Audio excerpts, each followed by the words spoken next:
In the 2023 spring season, Harvard men's tennis had one of their most historic seasons in recent history, reaching new heights in their performance and rankings. The Crimson kicked off the season ranked number 16 in the preseason ITA national team rankings, and were quickly given the opportunity to prove their spot with 7 ranked opponents in their first 9 matches. Harvard continued to climb further up the polls as they defeated NC State, Duke, Columbia, Northwestern, VCU, and Virginia Tech to solidify themselves as a top tennis program in the nation. In the 7th week of ITA polls, the Crimson reached further into the top 10, tying a team-best all-time ranking as they checked in at number 7 in the country and kickstarted a slew of historic achievements that would come for the Crimson this year. As the Ivy League continued to strengthen across all 8 schools, the Crimson would need to defeat 6 ranked opponents to remain atop the conference for the second straight season. Harvard began their conference schedule by hitting the road, taking down Dartmouth 6-1 and number 72 Yale 5-2. The Crimson would then return home for a trio of matches against Brown, number 36 Cornell, and number 11 Columbia.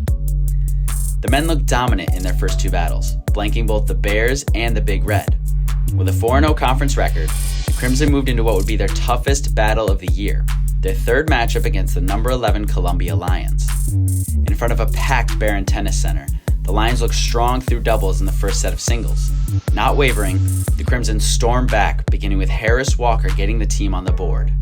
After trading wins, the match stood at 3-2 in favor of Columbia, with Henry von der Schulenburg and Ronan Jakchuk remaining on the court.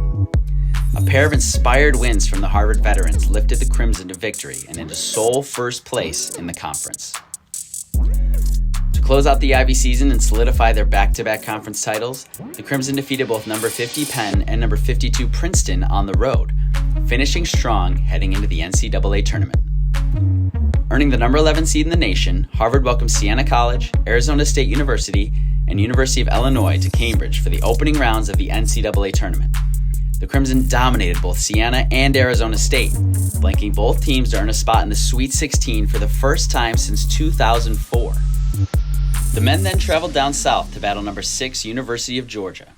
Despite fighting until the very end in front of thousands of opposing fans and defeating 2 ranked opponents, the Crimson's historic season came to an end.